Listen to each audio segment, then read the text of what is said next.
بسم اللہ الرحمن الرحیم۔ شروع اللہ کے بابرکت نام سے جو بڑا مہربان اور نہایت رحم کرنے والا ہے۔ ناظرین کرام، زندگی کا راستہ ہمیں کس منزل کی طرف لے جا رہا ہے، اس کو سوچنے کے لیے آج تھوڑا سا وقت نکالیں اور اس ویڈیو کو مکمل بیٹھ کر دیکھیں۔ کہتے ہیں کہ پرانے وقتوں میں ایک نیک دل بادشاہ ایک شام اپنے محل سے نکلا اور اپنے کچھ وزیروں کے ہمراہ ساحل سمندر کی طرف بڑھا۔ ساحل پر پہنچ کر بادشاہ اپنے ان ساتھیوں کے ہمراہ چہل قدمی کر رہا تھا کہ ایک چرب زبان وزیر نے مشورہ دیا، بادشاہ سلامت، کیوں نہ قریبی جنگل میں جا کر شکار کیا جائے۔ بادشاہ کچھ سوچ میں پڑ گیا۔ بہرحال وزراء کے اصرار کرنے پر رخ جنگل کے راستے پر کر لیا۔ راستے میں جاتے ہوئے بادشاہ کو کچھ خوبصورت پرندے نظر آئے۔ بادشاہ خاموش رہا، بندوق کندھے سے نہ اتری۔ کچھ اور آگے بڑھے تو کچھ جانور نظر آئے۔ بادشاہ نے نشانہ پھر نہ باندھا۔ اب وزیر سوچ میں پڑ گئے۔ وہ اشاروں کنایوں میں ایک دوسرے سے بات کر رہے تھے کہ بادشاہ خاموش اس لیے ہے کہ وہ ان کے سامنے اپنا نشانہ خطا ہونے کی شرمندگی نہیں اٹھانا چاہتا۔ بادشاہ انتہائی خاموشی سے راستے میں آنے والے سب خوبصورت پرندوں اور جانوروں کو نظر انداز کرتا ہوا آگے بڑھتا چلا جا رہا تھا۔ وزیروں کے صبر کا پیمانہ تقریباً لبریز ہو چکا تھا کہ اچانک ان کی نگاہ ایک خوبصورت بارہ سنگھے پر پڑی جو اپنی ترنگ میں ٹہنیوں سے کھیل رہا تھا۔ وزراء سے رہا نہ گیا اور انہوں نے بادشاہ سے اسے شکار کرنے کی اجازت چاہی۔ بادشاہ خاموش رہا۔ بارہ سنگھے کو نشانے پر رکھ لیا گیا۔ تھوڑی دیر میں گولی چلی اور ایک معصوم زندگی نے دم توڑ دیا۔ شکار کرنے والے وزیر نے اپنے ساتھیوں سے خوب داد وصول کی۔ بادشاہ کی خاموشی مزید گہری ہو گئی۔ شام ڈھلے جب بادشاہ محل پہنچا تو اس کے دل میں ایک گہری سوچ جنم لے چکی تھی۔ اسے آج تو نہ اپنے مشیروں کے ساتھ شطرنج مزہ دے رہی تھی اور نہ ہی کچھ اور۔ رات بھر جیسے وہ کانٹوں کے بستر پر سویا۔ اگلی صبح جیسے ہی دربار لگا تو وہ وزیر بھی آن حاضر ہوئے۔ بادشاہ نے ان کو اپنے ساتھ آنے کا اشارہ کیا اور ان کو محل کے گودام میں لے گیا۔ وہاں اس نے وزیروں سے کہا کہ اس میں سے آپ جتنی خالی بوریاں اٹھانا چاہیں اٹھا لیں۔ حکم کی تعمیل ہوئی۔ پھر وہ ان کو اپنے شاہی استبل میں لے گیا اور انہیں اپنی پسند کے تیز رفتار گھوڑے منتخب کرنے کا موقع دیا۔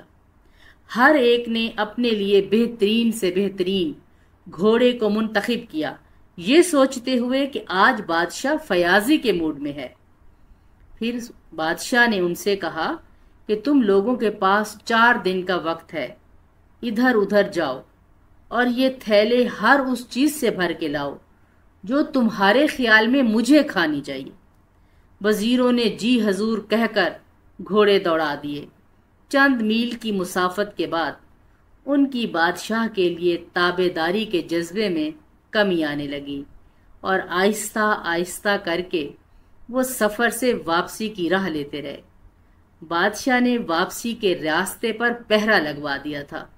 جیسے ہی کوئی واپس آتا اسے پکڑ کر زندان میں ڈال دیا جاتا۔ ان میں سے چند وزیروں نے بادشاہ کے حکم کو سنجیدگی سے لیا اور ہر جگہ گھوم کر محنت سے بہترین پھل جمع کیے۔ کچھ نے تو بادشاہ کو بہترین ذائقے پیش کرنے کے لیے دور دراز تک کا سفر کیا۔ ہر جگہ گھوم کر اپنے تئیں ہر بہترین پھل اور سبزی کو چن کر علیحدہ علیحدہ تھیلوں میں بھرا، جبکہ ان میں سے کچھ نے بادشاہ کے حکم کو تھوڑا ہلکا لیا اور اپنے تھیلوں میں کچھ اچھے اور کچھ سڑے ہوئے پھل پرواہ کیے بغیر جمع کر لیے کہ تھیلے بھر جانے چاہیے، اور کچھ شاطر وزیر تو ایسے تھے جنہوں نے اپنے محلات میں پوشیدہ راستوں کے ذریعے جا کر آرام کرنا پسند کیا اور اپنے تھیلے وہاں جا کر ملازموں کے حوالے کیے کہ فلاں دن ان کو کچھ بہترین خوراک سے بھر کر تیار کر رکھنا، اور خود اپنے لیے آرام اور سکون کا انتخاب کیا۔ وقت مقررہ آن پہنچا اور سب مسافر وزیر سرپٹ گھوڑے دوڑاتے واپس آ رہے تھے، اور اپنی آرام گاہوں میں چھپے وزیر بھی چپکے سے اپنے تھیلے لیے اسی کارواں میں شامل ہوتے جا رہے تھے۔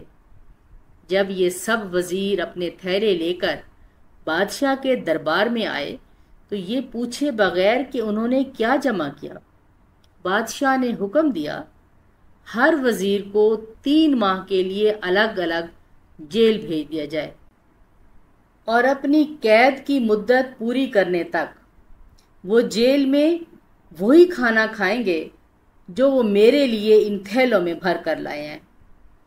محنتی وزیروں کے چہرے مٹی اور دھول سے تو اٹے ہوئے تھے، لیکن اب ان کے دل مطمئن تھے، کیونکہ ان کے پاس جیل میں رہنے کے لیے اچھے معیار کا کھانا موجود تھا۔ وہ بالکل پریشان نہیں تھے، جبکہ دوسری قسم کے وزیر قدرے پریشان تھے، کیونکہ انہیں علم تھا کہ ان کا آدھا کھانا تو سڑا ہوا تھا۔ اب وہ جانتے تھے کہ یہ قید کی مدت پوری ہونے تک تو اب چلے گا نہیں، جبکہ تیسری قسم کے وزیر جو گھروں میں آرام کرنے گئے تھے وہ اب اس سوچ میں تھے کہ پتہ نہیں ان کے تھیلوں سے کیا نکلتا ہے۔ یہ عقدہ تو ان پر تب جا کر کھلا جب وہ جیل میں جا کر خود اپنے ہاتھوں سے تھیلے کھولنے لگے تو دیکھا وہ تو پتھروں اور جھاڑیوں سے بھرے ہوئے تھے، ان کے پاس کھانے کو کچھ بھی نہ تھا۔ وہ بادشاہ کے حکم کی بجا آوری میں غافل اور کاہل رہے اور اب دیواروں سے سر ٹکراتے پھر رہے تھے۔ ناظرین کرام، یہ کہانی ان وزیروں اور بادشاہوں کی نہیں، ہم میں سے ہر ایک کی ہے۔ ہم میں سے ہر ایک اوپر آنے والے وزیروں کی طرح سے ہے۔